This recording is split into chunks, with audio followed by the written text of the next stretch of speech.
Non-stop Vikings talk. It's Purple Daily on Score North and ScoreNorth.com. That's right, it's Purple Daily, but if you're watching on YouTube as the screen reveals itself, what is going on? Because this isn't just Purple Access.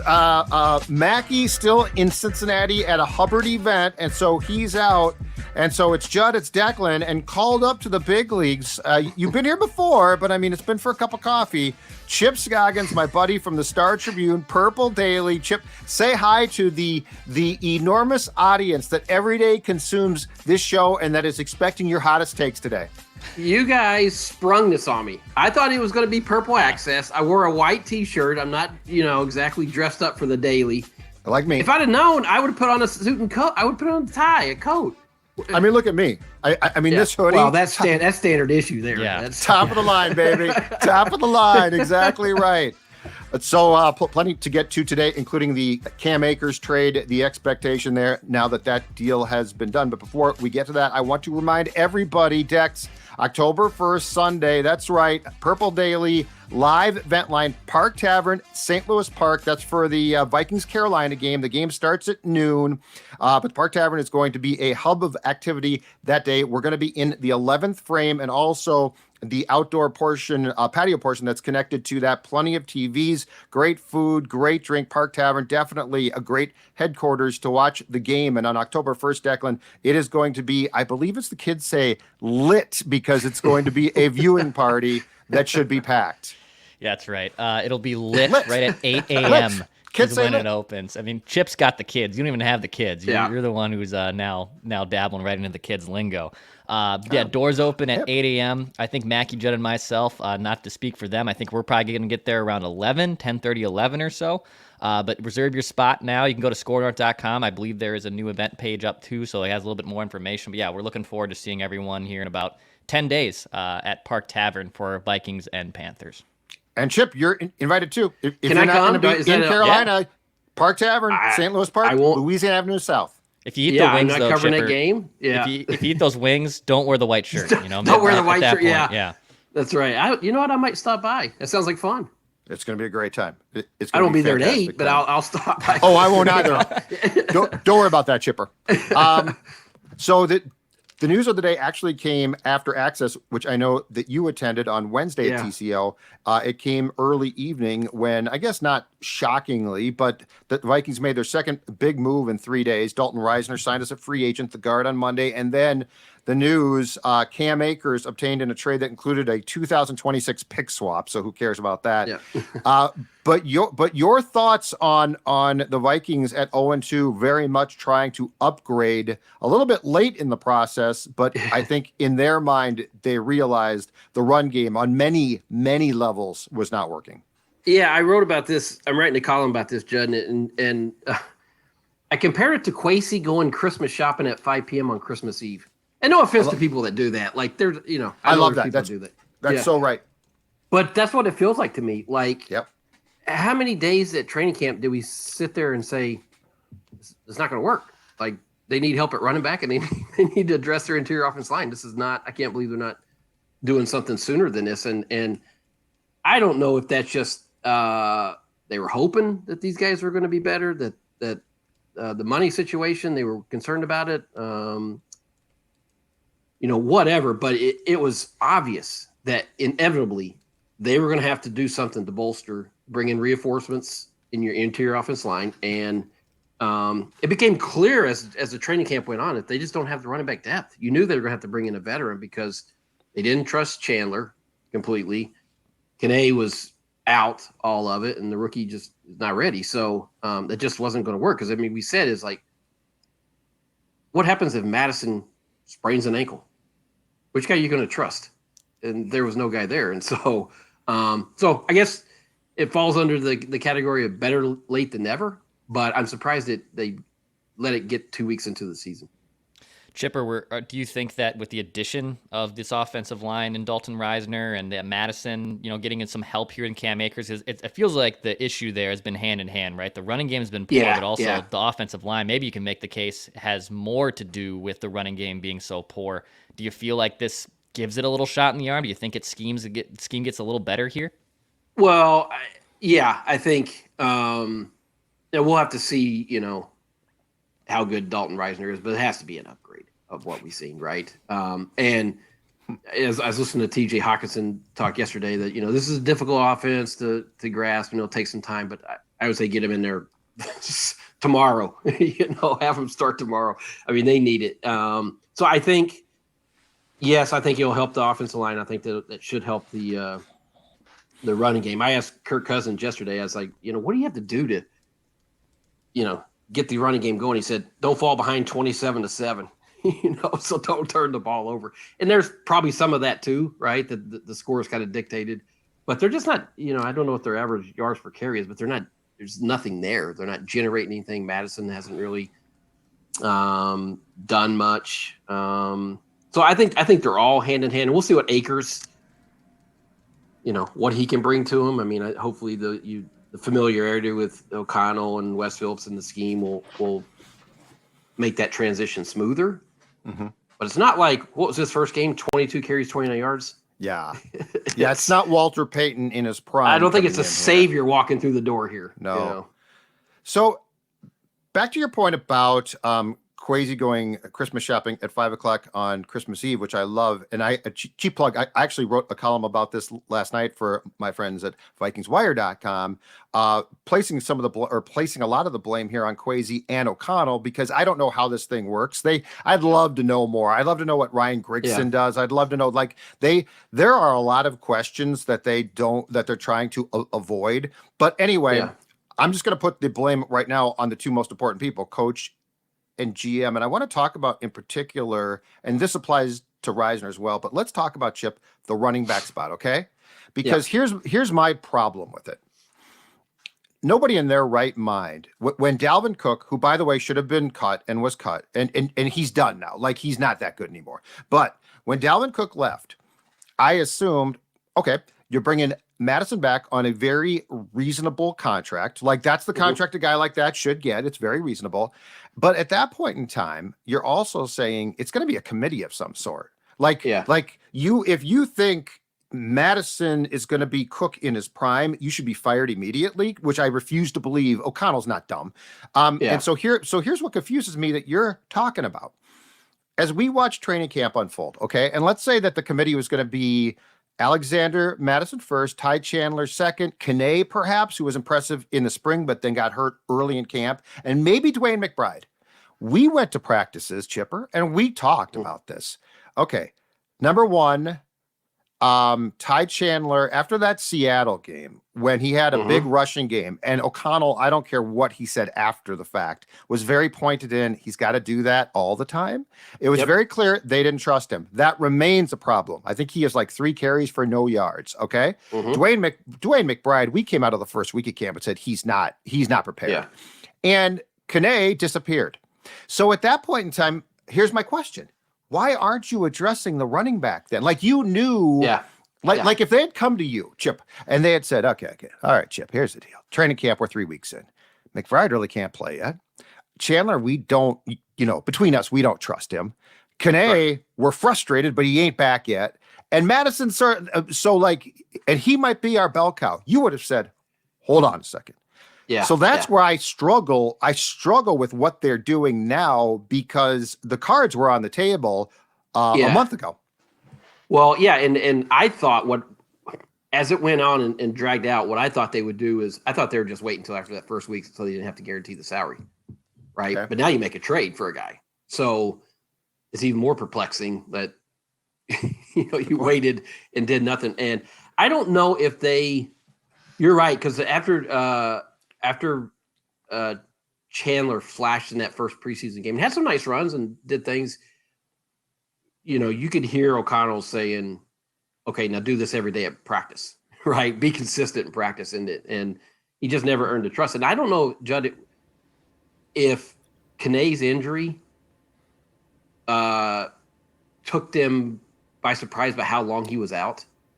Because you sort of felt like they brought in the running back, the veteran, late in camp for the Dolphins. Yeah, I think that was as much a shot at Kane, let's go, let's get back on the field.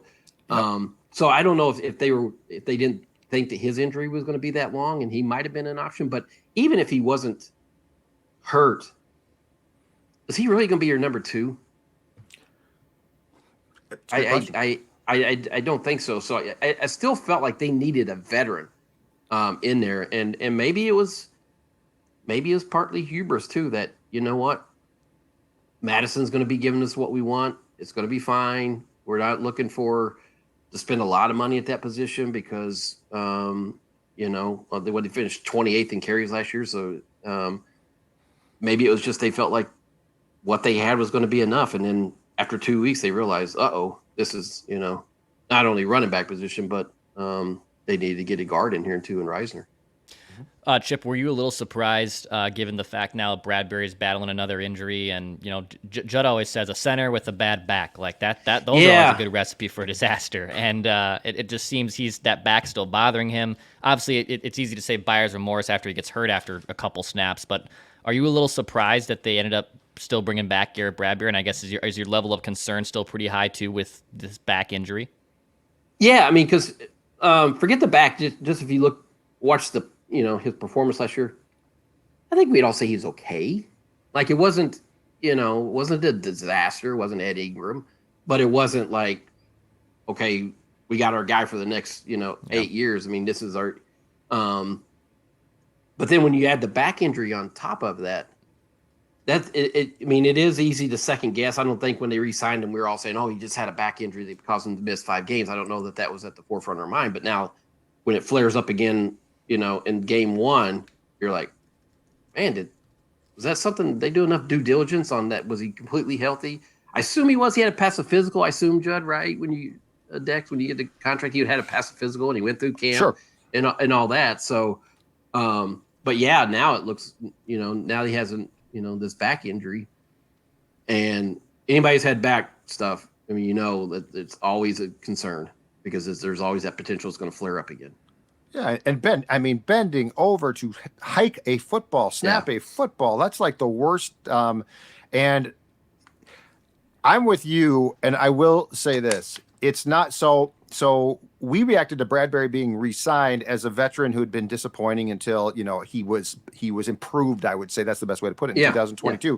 But that being said, it's their job, much like the Twins and pitchers. You need to know what the physical risk is. Like, that is totally on you.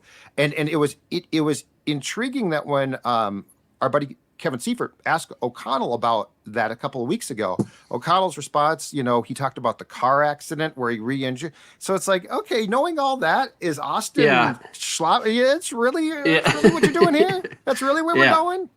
Or you didn't try to prioritize that in the off seasons. Like, we need to find a center, right?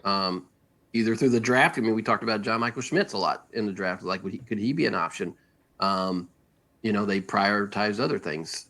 Defensively, obviously. So, I know you can't solve everything in one off season, right? And they probably felt like, okay, Bradbury's good enough for what we're asking him to do. He improved. Let's see if that can continue. But the back thing. Did they have enough internal concern about that? Did they give it enough deliberations? Like, he's had this back thing. I don't know. We don't know. They're not going to share that with us. And I think to that question, didn't O'Connell say, well, I'm not going to go into, all the deliberations that we had on it. So, but yeah, it's a concern, I would say. Dex, go ahead. Well, and then Jordan Addison, at least, right, Chip? I feel like that's been a bright spot in the offense where, he's stretched the field a little bit. There was concerns, some off the field things, those I've seen to take care of himself. But, it's weird, Chip. It feels like with KJ having kind of a real rough go of it in the first 2 games and Addison kind of shining with a couple deep touchdowns, it feels like we should also that offense should start kind of pushing a lot more of those targets from KJ over to Jordan Addison. Yeah. I mean, and it didn't take more than one training camp practice. We were like, man, that guy, he is quick. I mean, you could just see it. Yeah. I mean, just everything about him. You're like, it's funny. It's like, you can go watch individual drills. And I remember thinking this when Percy was there. Those guys look different, right? The guys that are special talents just look different. The way they run, get in and out of breaks, their footwork, everything about it. And I felt that with Addison. You watch him, it's like, man, he just looks different, But I do think, he's benefited. What's the the first touchdown of his that he had in the opener, the vertical one I've seen. I mean, watch the way that defense went with Jefferson on that out route. Oh, I mean, yes, these guys should benefit. Hawkinson talked about it yesterday. KJ's benefited before. I mean, the coverages that Jefferson's going to get should lead to favorable matchups, favorable situations for these guys. And yeah, if look at KJ, if it drops or whatever, if he's not producing, you have options. And I feel like Addison's role is going to continue to grow as he, with Cousins as he gains more confidence. Because I just think he's that kind of unique, or not unique, but he's different, right? And he's a threat. There's a reason why he's a first round pick, right? Exactly. And so I could see him shifting into that number 2 option, but I guess 3 if you count Hawkinson number 2. I think you're probably right. Hey, I've got a follow-up about the offense, actually, but before I get to that, I want to talk to you, Chip Scoggins, about the potential of hitting it big. And when I talk about hitting it big, it's with the Vikings, but how about this? It's the new Lottery Vikings Scratch Game, which is the official scratch game of the team. Of course, you could win up to $100,000 or second chance prizes. That includes season tickets or an away game trip. Officially, this is exciting, folks. The Minnesota Lottery, the Vikings Scratch Game. Just say I'm in, must be 18 or older to play. Look at that beauty. It's only $5. Check it out. And Dex, before we get back to the football discussion, why don't you tell us about your favorite thing to grill on? Yeah, little Weber grill action, right? Chip, I'm in the burbs now. I'm actually pretty close to you here in right by you. Woodbury, okay? So now I got Neighbors. a little patio spot. I know, we got a little patio spot, so you can actually fire up the Weber grill from our friends at Fratelloni's and Ace Hardware. Go check out Fratelloni's Ace Hardware for all your Weber grill needs. I grill year-round, so whether it's the winter, summer, I do not care. If it takes longer to preheat that grill, doesn't matter, because I got a good Weber one that will fire things up. Go check out Fratelloni's Ace Hardware to get yours today. So, Chipper, I'm in that Fratelloni's a lot. Beautiful. Yes. Look at you. I'm in there a lot. Checking out the Purple Daily Score North sponsors. We appreciate that, Chip Scoggins. So I want to get back to your point, though, about Addison and the offense and the passing game. Okay. Yep. So the team is 0-2. You lose to the Chargers, it's a huge problem. I think 0-2 in a 17-game season, it's far less than ideal, but I don't think you're dead by any means. But here's my thing about the offense that I guess if I'm trying to sell hope, this is it. If the run game even works like a semblance of it, I'm not talking it shoots up to top 5. It ain't doing that. But let's just say it shoots into 20 or something like that.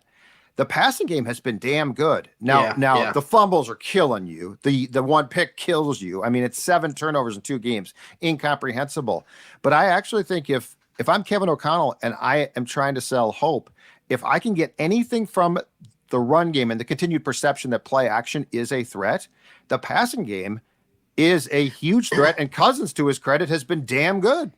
Well, that's the thing. It was interesting to be out there yesterday and kind of judge the mood. And if you're 0-2 and just getting steamrolled, it's absolutely you're overmatched. You're not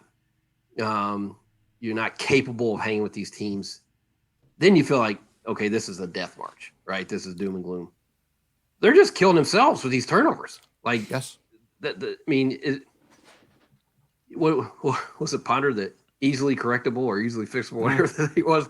You feel like, okay, just stop turning the ball over and your offense is going to be okay. I mean, they do need to run the ball more. They need to be more efficient. But when you look at what they can do in the passing game, it's not like they need to have the kind of offense or run the ball the way they did under Zim, or this passing game can really threaten defenses and put up some points and it's really just the turnovers. But I think Cousins is he's in a good spot. If they can protect him up the middle better. He's in a better spot. It's a story as old as time. But I mean, that's not the issue. I mean, I think I was looking at today, they're second or third in passing yards per play. They're second. Scoring, they're 18th, but that's just because of the turnovers that prevented them from scoring more. So, I mean, you think about it, they've had 7 turnovers and they're 18th in scoring, Judd. I mean, so it's just a matter of cleaning those up. And it was interesting to hear O'Connell talk yesterday about the different gadgets he bought online. They went online and bought. I might have some fun with that in my column too, because it's so, I don't know what they bought. I have no idea what he said. He mentioned hammers. I don't know what they're going to do with these hammers. What was his exact quote? We went and bought everything we could. The mental image that went through my mind of like the stuff that they were trying to get from catalogs on the internet was really intriguing. You should have seen it, Dex. Judd and I and Kevin Seifert have a group text, so we were texting each other what we thought they might have got. We had like flamethrowers and all kinds of different things. But yeah, so I have no idea what they bought, but yeah, to me, it's really, I mean, those things are, so I don't know if that's, I assume you're probably more frustrated than like, oh my gosh, the sky's falling because we're not very good. I think it's more like, man, if they just didn't turn the ball over, they could be 2-0. Yep. And the one thing that I keep saying really concerns me that's on film now is the run defense. And I know Philadelphia has a great line, and I know all of that, but my God, that 16-play, 13-run scoring drive, that set a tone that you need to change immediately. Yeah, that was like the Elk River offense, just run, right? But Judd, like, that's the one thing that we talked about with Flores' defense and how creative it is, and he's got all these moving pieces and versatile. When you're only going to have one defensive lineman in the game and a bunch of defensive back and linebackers, like, the other team's going to counter too. I mean, right. And that's what we saw. And so that's kind of the chess match. So what does he do when teams start doing that? Just like run it. I mean, you got to bring in more size up front to prevent that. So that might be the trade-off when you're trying to do all these different things and exotic coverages and all these things that, the other team has good coaching too and good players, and they're going to figure out a way to beat that. It felt like, Chipper, for 20 years, Vikings fans were like spoiled, right? From like the Kevin Williams wall and into Linval Joseph. Like, I mean, I think we took it for granted a little bit, right? Just because it's not a sexy thing to have a great nose tackle, D tackle. But now for 3 straight years, and this goes back to the end of Zim. I mean, they have been a sieve run defensively.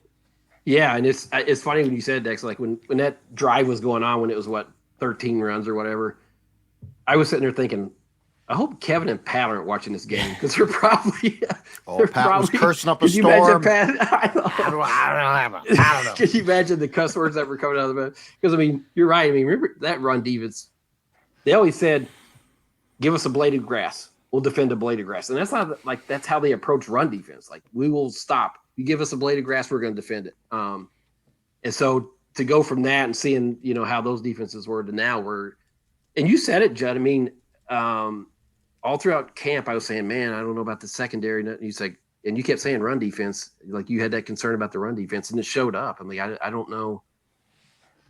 Is every team going to be able to do that? No, but it definitely is an issue. Yeah, and I guess my question is, who's going to step up and stop it? Who's on the current roster? If you go back, I actually went back and charted that 16-play drive, and Harrison Phillips was the one down lineman for much of that time. Yeah. I think Kyrie's Tonga, who we all thought was a really nice pickup last year, I think he was in for like 3 plays.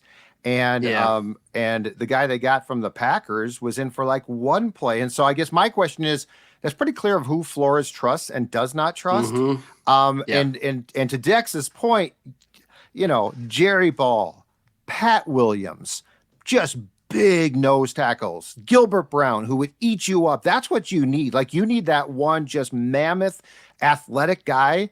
And Harrison Phillips is probably in real life, probably an okay 3 technique. Like that, like they're lacking. One of the things I think at the end of the day, and because they don't have it and they're hard to get, I think one of the things they are really going to really be lacking is that big run stopping, eats up guys, and you don't get past him nose tackle. That anchor.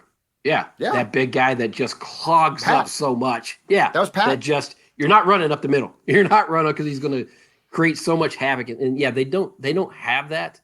And I don't know if that's just they haven't addressed it in the draft? Is it a philosophical thing where they've wanted more quickness, speed, in there?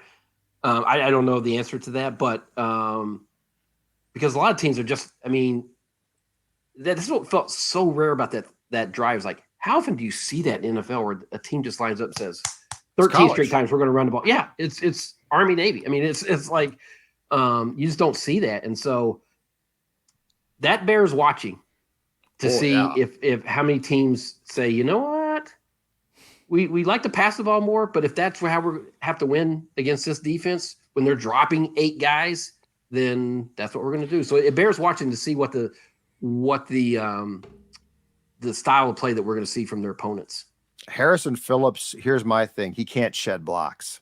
So like once the Eagles offensive lineman took him on, that was it. That's the thing that Pat Williams, he would eat you up, get rid of you, and then take on the running back. That's what, those guys are hard to find, but they are valuable. And how much do we credit the Eagles line to that too, where you're not going to face a line of that caliber every week? I agree. It doesn't discount the point that they still don't have the size up there, but right. That was a really good offensive line that just kind of overwhelmed them. Absolutely. Deck, sorry. Yeah, it felt like, Chipper, the Flores defense, they've come out schematically and even like scriptedly in those first few drives against the Bucs and Eagles. Like they've had a good game plan, but then I think just like any other defense, right? If the other team is possessing the ball 2/3 of the time, you get tired and the offense stalls out on the other side. So I feel like Flores has done his job for the most part, even with the leaky run defense part. He's come up with a good enough scheme, and then everything else works against the defense by a time to the point where the game can be completely out of reach.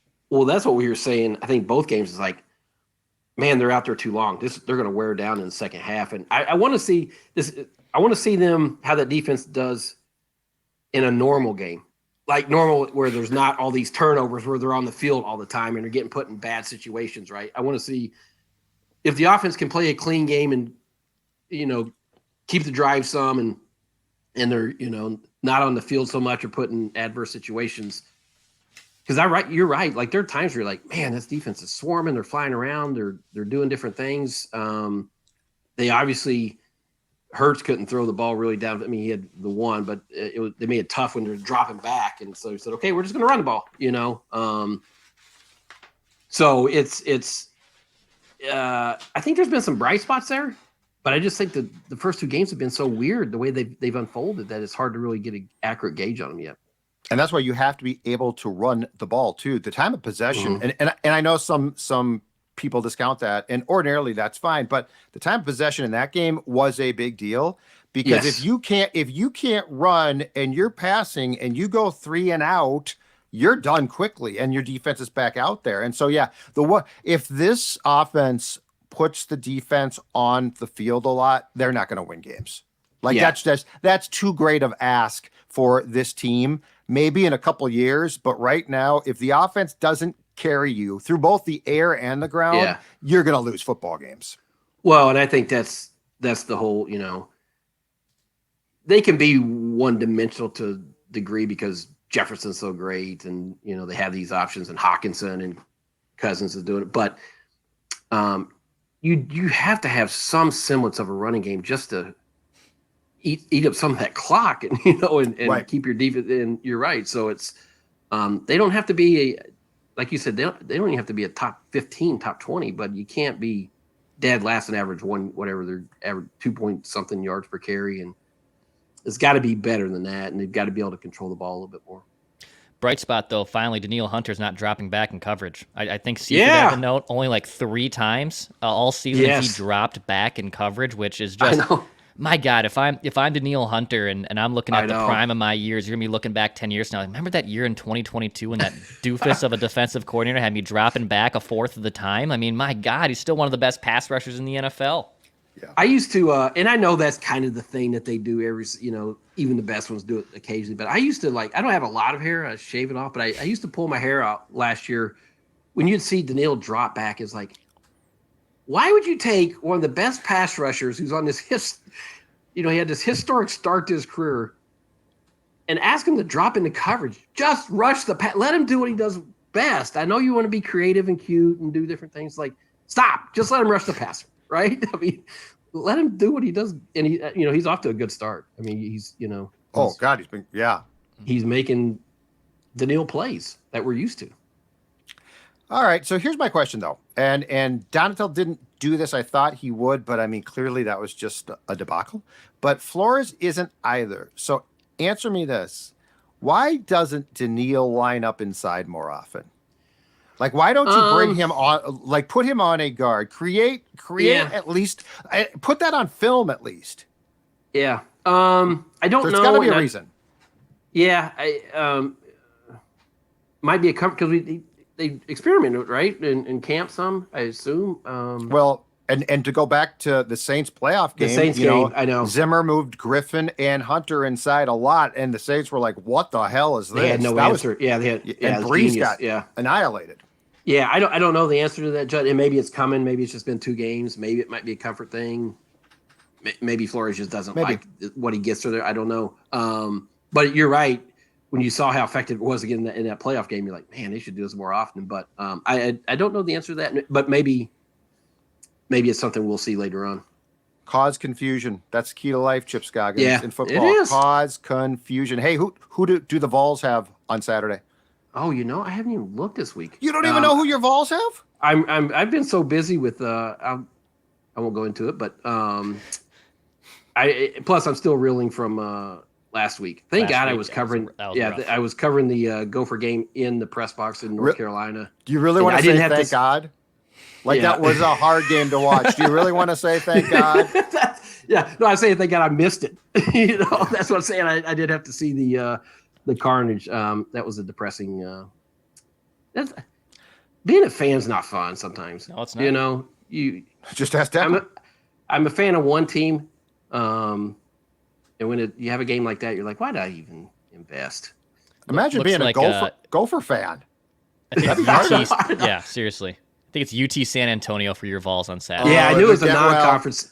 Get well. I knew it was a non-conference. I couldn't remember who it was, but it's a get well. But I don't know if I'm gonna get well after the way they played against Florida. I asked that, Chip Scoggins, because what I was going to ask is Friday when you go to your local liquor store to prepare for that game, what are you going to be picking up?